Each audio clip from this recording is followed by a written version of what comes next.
Bwana Mungu na kumulomba tutaongezea nyimbo hii nzuri kwa kitabu cha wokovu.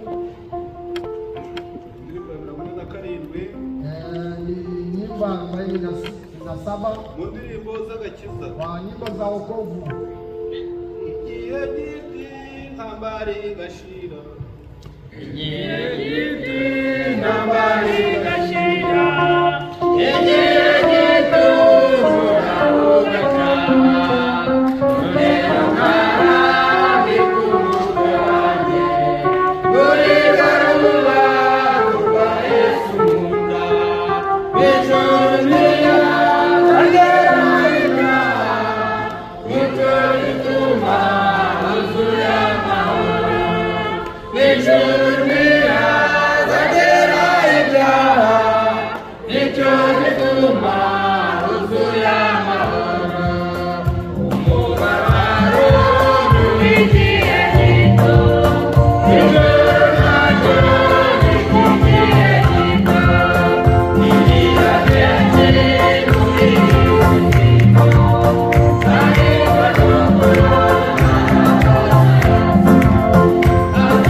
Nashukuru wa milele Bwana mweza yote kwa kuwa yuko kwa upande wetu, hakuna tatizo liko katikati yetu. Bwana Mungu yuko kwa upande wetu, jina lake lipewe sifa. Tunashukuru kidogo, Gache cyane, kidogo sana. Wapereka ibyabaye umunsi kuonesha vilivyokuwa siku moja. Wapereka ibyo wasimbutse ku munsi, kuonesha vile Luka masiku, akakwereka ibyo wasimbutse uyu munsi, kuonesha Luka siku ya leo. Ntabwo dushima gakeya cyane, kidogo sana. Dushima gake, nashukuru kidogo. Dushima gake cyane, nashukuru kidogo sana.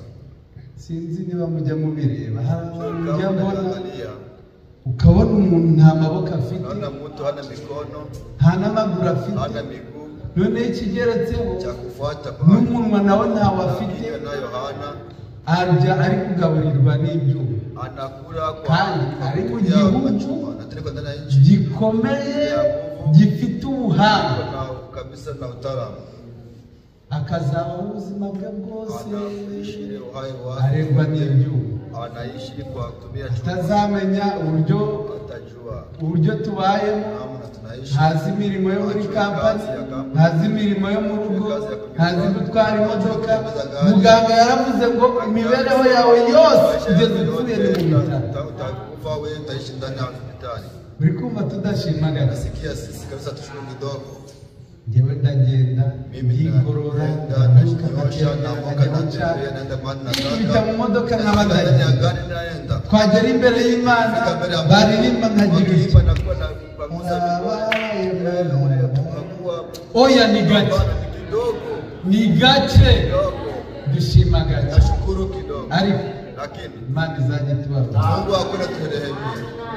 Dushima gake. Tunashukuru kidogo. Wavuga ku mashimwe y'Imana. Shukrani ya Mungu. Nibyo twatahira gusa. Turudilia tu. Reka duhaguruke imbere y'Imana. Mbele ya Bwana. Dusome amagambo y'Imana. Tusome maneno ya Mungu. Ndabona n'amasaha yagiye. Naona Dusome masaa zinaenda. Itangiriro ibice Tusome 6. Mwanzo sura 6. Umurongo wa 22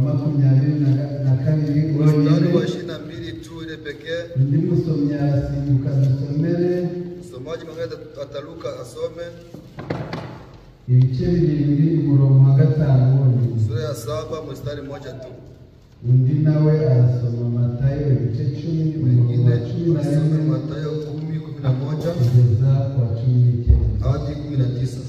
Itangiriro ibice 5 Sura ya 6 umurongo wa 22 mstari wa wonyine. 22 tu.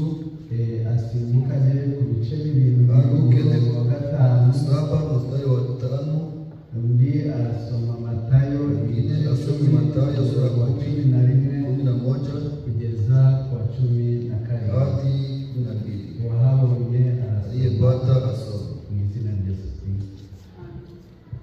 turasoma mu izina rya Yesu Kristo. Amen. Nowa agenza atyo, iby'Imana yamutegetse byose aba ari byo akora. Itangiriro 7:5. Nowa akora byose uko Uwiteka yabimutegetse. Amen. Matayo ibice 10 umurongo wa 11. Mathayo 10:11 Wahabonye arasoma aliyepata atasoma hadi 19.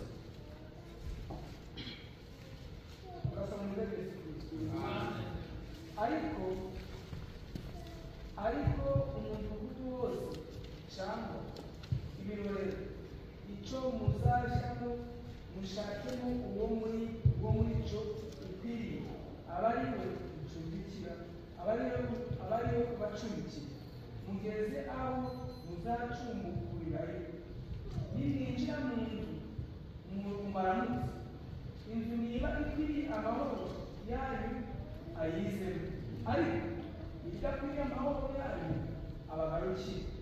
Kandi nibanga kubacumbikira cyangwa kumva ibyo muvuga, nimuve muri iyo nzu cyangwa muri uwo mudugudu, mukungure umukungugu wo mu birenge byanyu. Ndababwira ukuri yuko ku munsi w'amateka igihugu cy'Isidoni n'i Gomora kizahanwa igihano cyakwihanganira kuruta icy'uwo mudugudu. Dore mbatumye muri nk'intama hagati y'amasega, nuko mugira ubwenge nk'inzoka, kandi muzabe nk'inuma mutagira amaguru. Ariko mwirinde abantu, kuko bazabagambanira mu nkiko, kandi bazabakubitira mu masinagogi, bazabashyira abatware n'abandi babambura. Muzaba abo guhamya imbere yabo n'imbere y'abapagani. Ariko nibabagambanira, ntimuzabaheke umutima w'uko muzavuga cyangwa ibyo muzavuga, kuko muzabibwirwa muri uwo mwanya. Amen.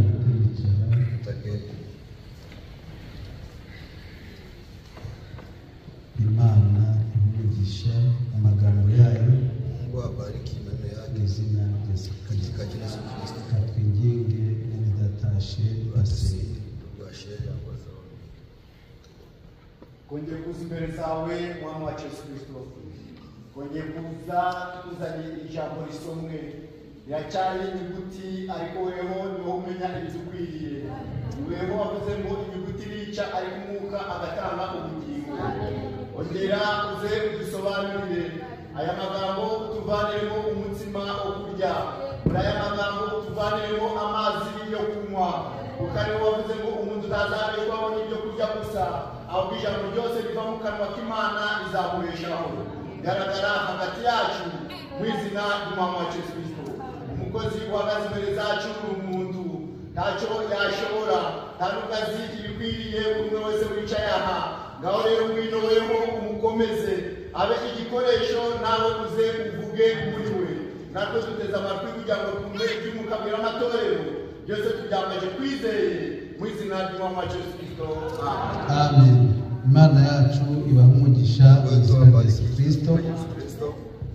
Nanone dushimye Uwiteka waturinze tena tunashukuru Bwana wetu kandi akaba yatubereye maso twese. na kesha kuja sisi sote Izina ry'uwo nirihabwa icyubahiro jina la mu izina rya Mungu Yesu Kristo. liwe sifa katika Yesu Kristo. Yari iminsi tudaherukana, Kwani masiku kabisa tuonane burya ni umwe mu bantu kumbe mmoja sinzi ko nabyita, sijue niliseme je, natinya guhagarara ahantu. anaogopa kusimama mahali hapa. Abahagarara nibo babizi, Wenye kupasimama ndio wanajua, bamwe bwe ntabwo mwabimenye. nyinyi kabisa hamjue. Abahagarara hano Wenye kusimama nibo hapa babizi, ndio wanajua, naho mwebwe ntabwo mwabimenye. nyinyi hamwezi jua, Kuko ni ahantu hateye ubwoba. kwa kuwa ni mahali pa kutisha. Yabaye ari umuntu Angekuwa ni mahali pa mtu, yenda bahaye umwene data hano, bakamubwira bati kumwambia eti ni wowe ugomba kuzajya ugaburira wewe unaweza aba kugaburia bantu hao watu ibyo kurya chakula buri wa gatandatu kila no siku ku ya cyumweru, Jumamosi na siku ari iby'umubiri. ingekuwa vitu vya mwili. Igihe cyagera akabitotombera Wakati inawezifika kandi nta kabisa nubwo yabibona. na tena hizi vipata Wamubwira ati uzajya ubagaburira buri wa gatandatu no ku cyumweru ibyo kurya. Ukwezi kumwe yaba yabarangiye. mwezi mmoja kabisa naweza kuwa nawachoka. Uri kumva ko bitandukanye, Sikia niko tofauti, biratandukanye cyane. niko tofauti sana. N'uwabahereza abantu babiri ntabwo babishobora, na batatu ntibabishobora. hawezi kuweza. Hari n'igihe babahereza Wakati anaweza patia bamwe bakajya basiba mmoja anakuwa wana ntibaze, wanashinda, ariko dufite impamvu mu byumve, mubisikie, dufite impamvu idukura igatuma tuza buri munsi. tunakuja kila siku, Muri kumva unasikia ibyo kurya chakula turya bitandukanye n'ibyo kurya turya iwacu. tunakula kwetu. Ni ukuvuga ngo rero impamvu ni ahantu Sababu naogopa mahali hapa. umuntu uhagarara aha ngaha Tunasimama hapa ntabwo agaburira ino mibiri.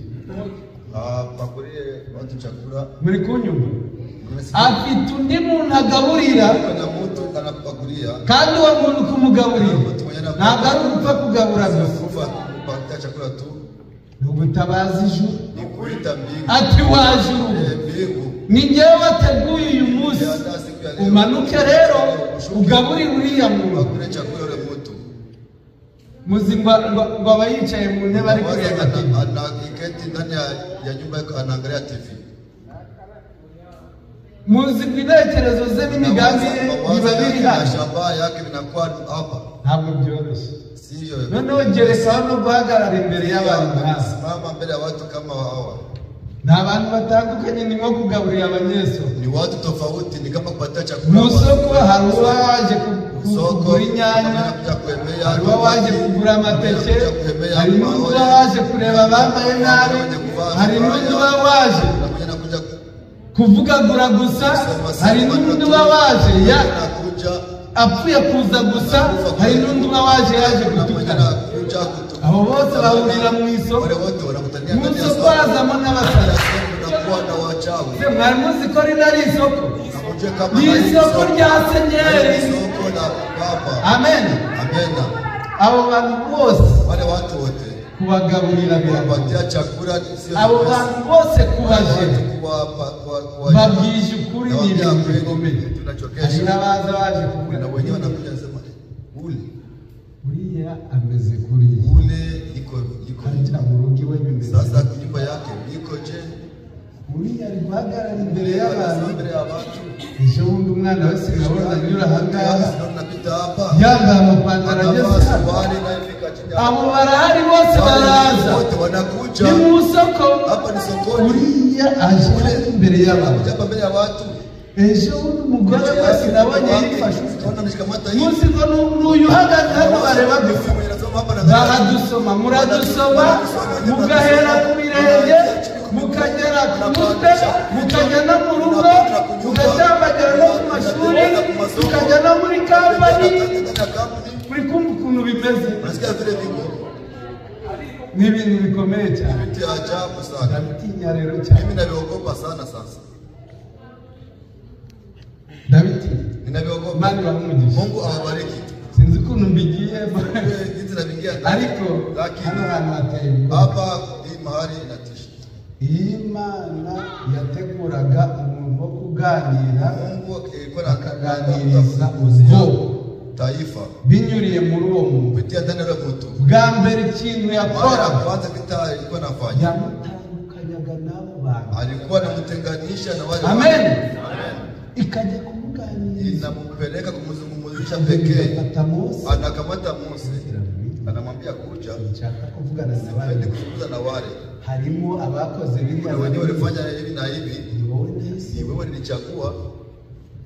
genda Wewe ubwire banyarwanda waambie wale watu hivi na hivi. kandi ubabwire Tena waambie ushize amanga kabisa, waambie karote. ubabwire byose Waambie ubivuge yote, waambie kuanzia kumstari. akagenda Anaenda. bibuka yuko umunsi umwe Ninakumbuka siku bari moja bateguye nabo walikuwa wanaandaa nao bose ntabwo ari wowe wenyine Mose, siwe pekee. natwe dushaka kuvugana n'iyo mana Nasi tunataka kuzungumza na yule Mungu wako. mwabyumvise Unasikiliza. mana ati nta kibazo Mungu itakuwa ni njye na ni mimi na wewe. imana ni ikimeze Mungu kumbe niba ari uko nguko kama iki ni vile inakuja.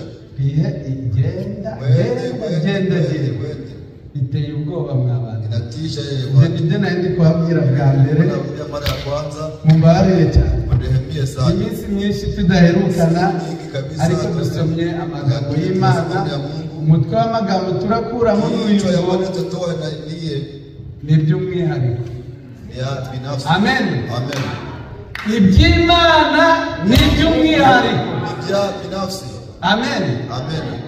imana ibwira Nuti Mungu anaambia Nuhu eti genda wubake inkugi wende ukajenge safina. uyubake imuhereza ibipimo byose Tia kabisa vipimo vyote. guhera ku muryango Kuanzia kulango kugeza ku dirisha kudirisha kugeza uko azinjira vile ataingia. nowa musome bibiliya mwasubiremo Usome Biblia mrudie ndani.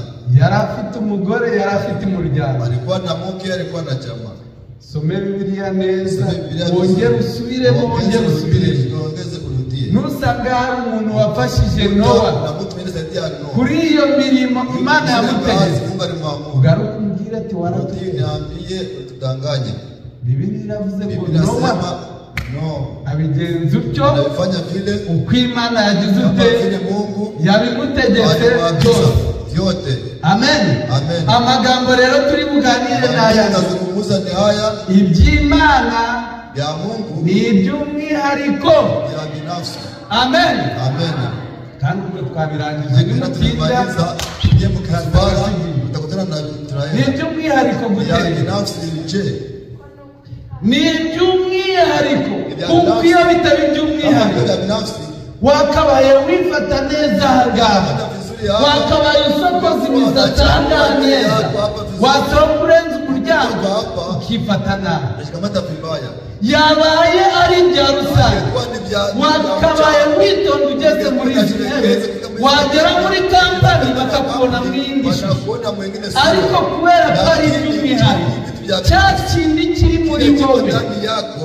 amen Amen.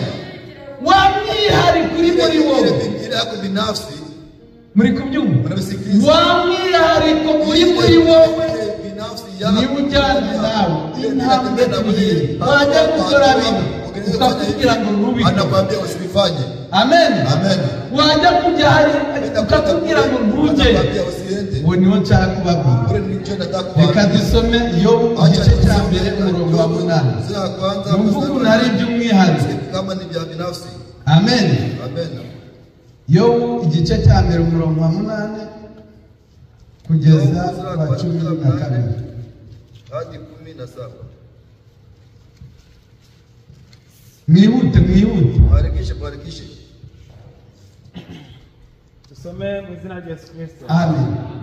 Uwiteka arongera abaza Satani ati, mbese witegereje umuhungu wanjye Yobu yuko ari nta mubanyi nawe mu isi, ko ari umukiranutsi utunganye ubaha Imana kandi akirinda ibibi?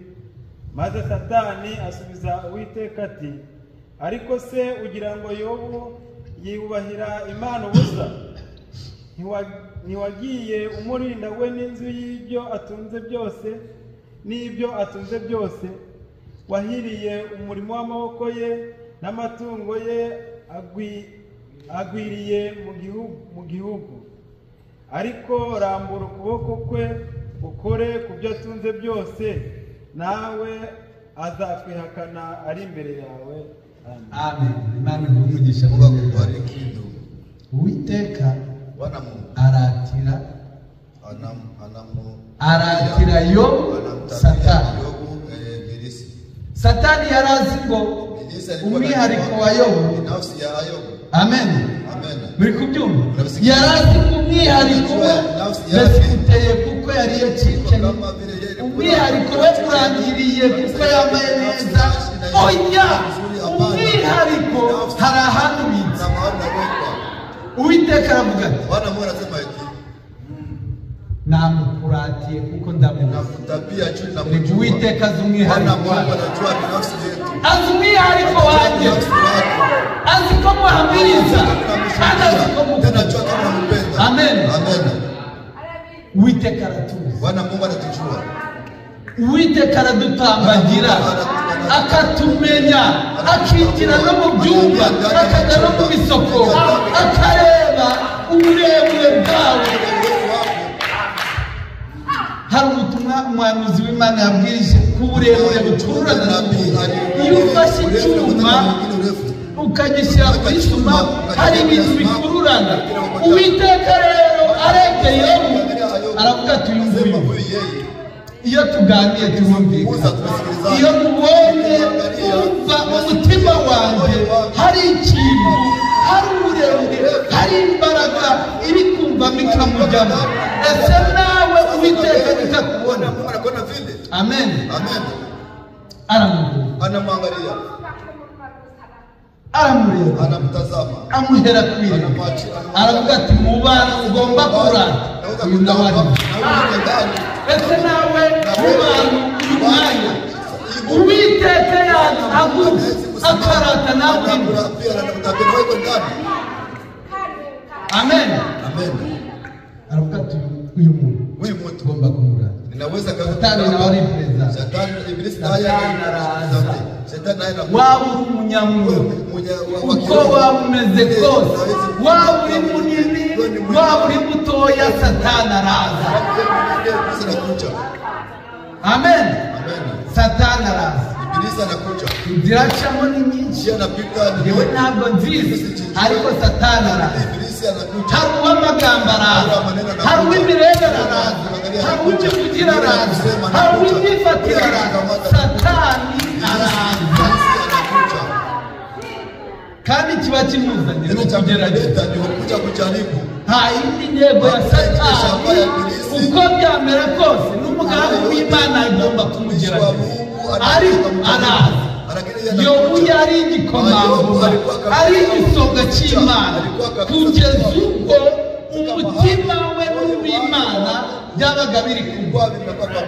Intambwe ku yindi Yobu yabaga ari hamwe n'Imana, kugeza ubwo avuze ati, genda ufate umubiri we, ufate ibyo atunze, ufate abana, ufate byose, ariko icyo ni umwihariko kabisa binafsi yake. Amen. Amen. Ni umwihariko. Na kukataza umwihariko wawe. binafsi yako ntabwo usangiye n'umugore wawe, umwihariko wawe ntusangiye n'abana bawe. Niyo mpamvu uzabona mwene data aterana abana bakabona ni iby'umwihariko. Mwene data azaterana umugore azabonana, uzabona umuryango umwe uza imbere y'Imana undi wekuwe. Ni ukubera iki? Ni iby'umwihariko. Ba nyirabyo nibo babiteguye, ba nyirabyo nibo babigenewe. Ni iby'umwihariko. Amen. Nuko igihe kirageze, wakati nawadia, bafashe Danieli, wanakamata Danieli. Soma Danieli ibice bibiri. Soma Danieli sura ya 3. Amen. Twihute. Kimbie. Ni iby'umwihariko. Ni ya binafsi.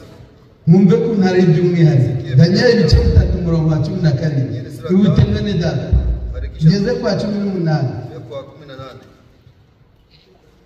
Umurongo wa 17 kugeza kwa 3, 17 hadi 18. Niba ari byo Imana yacu dukorera ibasha kudukiza mu tanura ry'umuriro ugurumana, kandi izadukiza ukuboko kwawe Nyagasani. Ariko naho itadukiza Nyagasani, umenye ko tutari bukorere Imana zawe habe no kuramya icyo gishushanyo cy'izahabu wakoze. Amen. Danieli aravuga ati, Danieli anasema eti, niba ari byo, kama ni kweli, niba ari byo, kama ni kweli, iyo ufite uwo mwihariko yuhuye n'ikigeragezo uramaramaza ukagihagarara imbere, kuko ufite umwishimo, kuko ufite umutabazi. Danieli aravuga ati, mfite ikintu kiri muri niko na kitu kiko ndani yangu, mfite umwihariko wawe, ntandukanye na bariya bantu bose. Imbere ye hari ibihumbi n'ibihumbi, ariko Danieli yaratandukanye n'abo bose, afite umwihariko we. Ati imbere y'umwami aravuga ati, uko byagenda kose itanura ry'umuriro wateguye Imana ishobora kuringiza. Mungu anaweza kuniponya. Umwihariko wawe uragutega, binafsi yako uragutegeka na kuagiza, ukanarenza, unakwenda kwa zaidi ya mimi. Aravuga anasema ishobora kudukiza, inaweza kutuokoa, ariko kandi lakini uwo mwihariko, ariko kandi umwana ashobora kurwara akarenza, ariko kandi ushobora kurwara ugahura n'ibigeragezo byinshi, ariko kandi uwo ni wo mwihariko. Amen. Uwo ni wo mwihariko. Umwihariko wawe niwo utuma ushobora kurara ijoro n'ubusa. Umwihariko wawe niwo ushobora gutuma umara ukwezi cyangwa icyumweru utarenga. Umwihariko wawe niwo ugomba gutuma imibereho yawe itandukana n'iy'abantu, ukavuga ati bino ndabyemerewe, ariko kandi sinshaka kubikora. Amen. Kubera iki? Ikibigutera ni ikihe gituma udashobora gupfukamira kino gishushanyo? Ni ikihe? Nuko mfite umwihariko. Amen. Abafite uwo mwihariko Imana ibaha umugisha.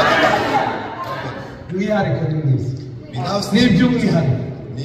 Mambo ya binafsi. Kubera icyo ari iby'umwihariko, Ni mambo ya binafsi. uzi ko ushobora gusanga kukutana mwene so ndugu yako cyangwa se mugenzi wawe cyangwa se inshuti yawe iri gukora biriya na biriya, cyangwa se ukayisanga mu nzoga cyangwa ukayisanga mu bitagira umumaro, ariko wowe kubera umwihariko ufite bikaba byatuma utabikora. Naacha wewe hata kuuza. Amen. Amen. Ufite umwihariko, Unakuwa na binafsi. umwihariko n'uwawe. Kabisa mambo ya binafsi ni yako pekee. Ushobora gusangira umugore wawe n'imyambaro, Mke wako na neza ibintu byose ukabona mubihuriyeho, yote unaona n'ibyo kurya mukabihuriraho, n'inkweto mukazihuriraho. Abo ni ba bapagani batagira umupaka, ukumva byose bagenda bakabitegura, mujya mubabona unawaona kwa ariko lakini yari iby'umwihariko. ilikuwa ni ya binafsi. Avuga ati, Anasema eti ngiye gukora bino, nataka kufanya hivi, ni ibyanjye, ni yangu n'Imana na yanjye, Mungu wangu n'umutima na wawe. moyo wangu. ukagenda ugapfukama imbere y'Imana napiga magoti mbele ya umwihariko wawe binafsi yako n'umugabo wawe na ntabwo Bwana wako ajue. ashobora kugira ngo musangire gusangira ibintu kandi umaze nk'iminsi ibintu Na itatu tena unaweza masiku mbili ashobora kugira ngo uri wawe reka mbabwire umwihariko wawe iyo upfuye murajyana wakati tunafariki tunaenda naye. ntabwo muri kubyumva umwihariko wawe Binafsi yako. umwihariko wawe Mambo ya iyo binafsi ugiye yako. mu rwobo rw'ingano zirakureba zikavuga Daniel, Daniel uri umuntu udasanzwe kabisa sio wa kawaida. ufite undi mubiri Wiko na mwili wengine. umubiri utaribwa Mwili sio kuliwa.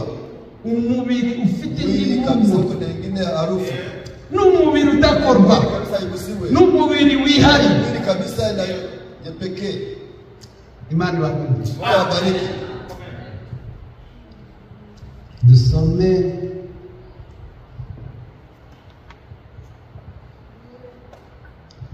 Danieli ibice bitandatu Danieli sura 6, no dusome kubara ibice 23 Hesabu 23, umurongo wa 3 kugeza kwa 9 mstari wa 3 hadi wa 6.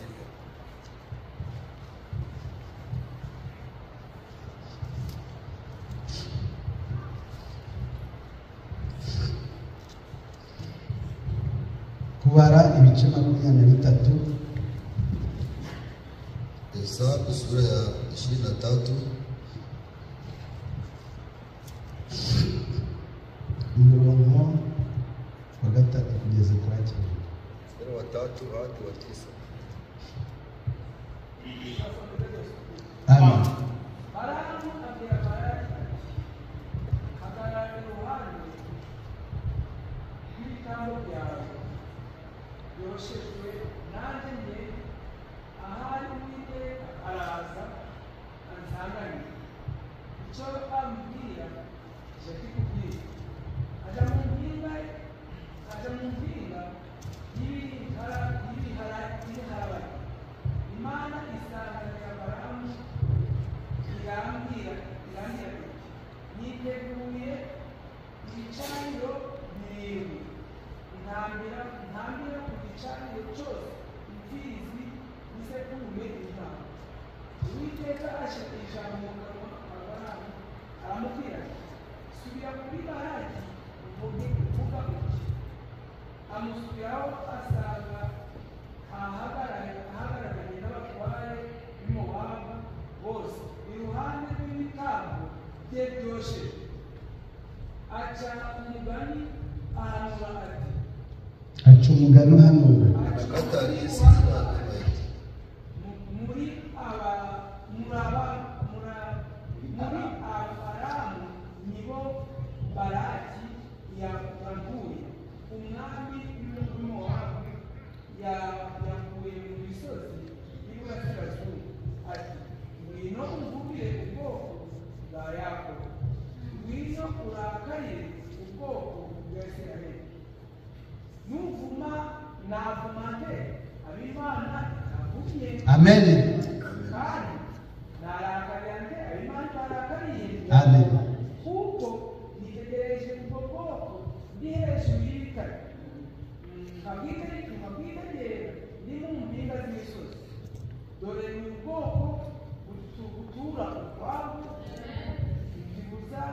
ntibuzabazwa mu mahanga ninde ubasha kubara umukungugu w'ubwoko bwa Yakobo cyangwa ninde ubasha kubara igice cya 4 cy'Abisirayeli icyamba igipfira kuko abakiranutsi nushaka kurekera Pendo imana chini. iguhe Mungu akubariki.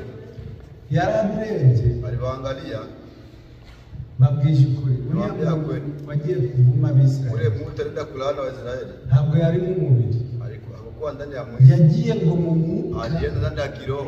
kandi yari yanaganiriye Alikuwa n'Imana anazungumza na Mungu.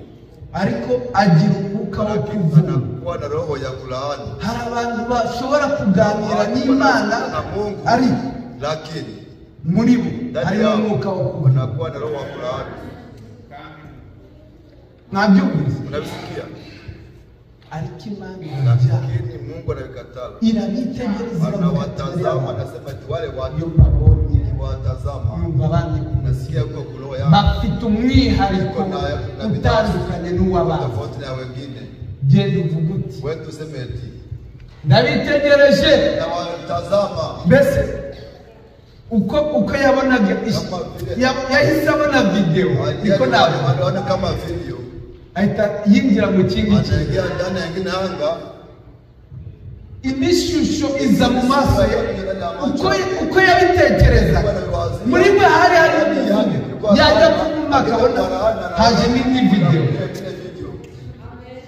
Ndabitegereje uzi uko bari kujya baza yajya kuvuga bakaza yajya gufungura kufungua kinywa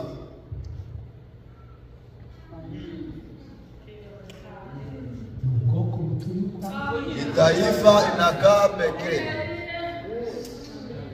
Nukuberesi Kwa nini? nuko badaturanye n'abandi. Kwa waishi na wengine. Dushobora guturana n'abandi tugasangira ibyo kurya, tugasangira imyambaro, tugasangira byose, tugasangira kampani, ariko hariho urubibi, hariho icyo bita ndakorwaho, hariho icyo bita sunoreho, icyo buri wese ugifite.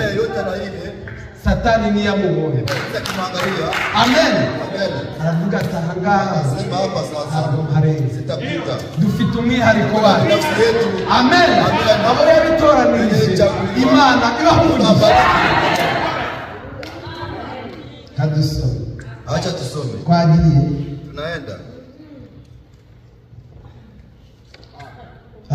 Wakati Israeli walipoondoka Misri, Israeli baavaga Misri, kulikuwa habaye na karibu watu milioni 2 abantu hafi milioni waliosalia katika ule. Kila mmoja wao alisikia ujumbe wa nabii, kila mmoja wao aliona ile nguzo. Mlikubyumva? Dushobora kuba turi hamwe turi benshi, buri wese akaririmba bigakunda, ariko hatunihariko. Niyo mpamvu uzabona umuntu asohotse akagenda akajya mu bye, ukabona ntacyo bidutwaye, nuko hari umwihariko. Ntabwo agakiza twakiriye ab'umuryango, oya bidakorwaho n'umwihariko wawe. Umugore ashobora kugenda ukaguma mu mwihariko, umwana yagenda ndetse yandapfa. Ibyo twakiriye bitandukanye n'abandi. Ushobora gupfa mu byumve mu bikuru, ushobora gupfa. Madamu wanjye ni urugero, mke wangu ni mfano, agacyurwa n'undi mwana mwingine mnakubali. Mwumva uko nari by'umwihariko mu bikurure kote. ushobora kugenda, unaweza kwenda hacha kabiri bakakwenda, unakuwa mara pili banakusahau. ejo ugasanga utashi bundi buko, nakutana kunakuwa harusi nyingine na rumwihariko. Uwo mwihariko rero nyirawo arawujyana nabyo, anaenda nabyo, kumva bakajya akakuja nabyo. Uwo mwihariko ile kabisa binafsi benye nabyo umwami wacu Yesu Kristo yiyerekanwa. Iyo Biblia inasema yiyerekanwa watafanana naye. Amen. Kila mmoja wao aliona ile nguzo ya moto y'umuriro. Kila mmoja wao alibatizwa katika Musa, muri Mose, katika bahari ya Shamu. Kila mmoja wao alipaza sauti katika roho, akapiga matari na kukimbia huku na huku ukingoni pamoja na Miriamu. Wakati Musa alipoiye Mose Musa alipoimba Mose yalimbye katika roho wao, kila mmoja alikunywa kutoka kwenye mwamba ule wa kiroho. Wao kila mmoja alikula mana, alikula mana pia kila usiku, kila mmoja wao, bali kulikuwa na wawili waliofaulu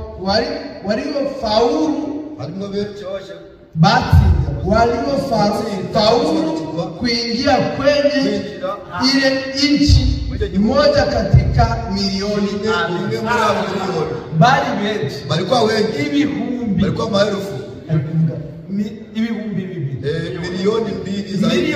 milioni mbili zaidi, ariko hinjiye mu banga, lakini kuingia wangapi? Jua nini? Nuko ni kwa kuwa ya Mungu ari by'umwihariko Imana ibahumugisha kandi turi kubaganiriza ni by'umwihariko nidakorwaho, hari aho wagera umugabo wawe atagira, hari ibyo wakora umwana wawe atakora, hari ibyo wakora umugore wawe atakora. Kubera iki? N'umwihariko niwo tubonera imbaraga z'Imana, uwo mwihariko niwo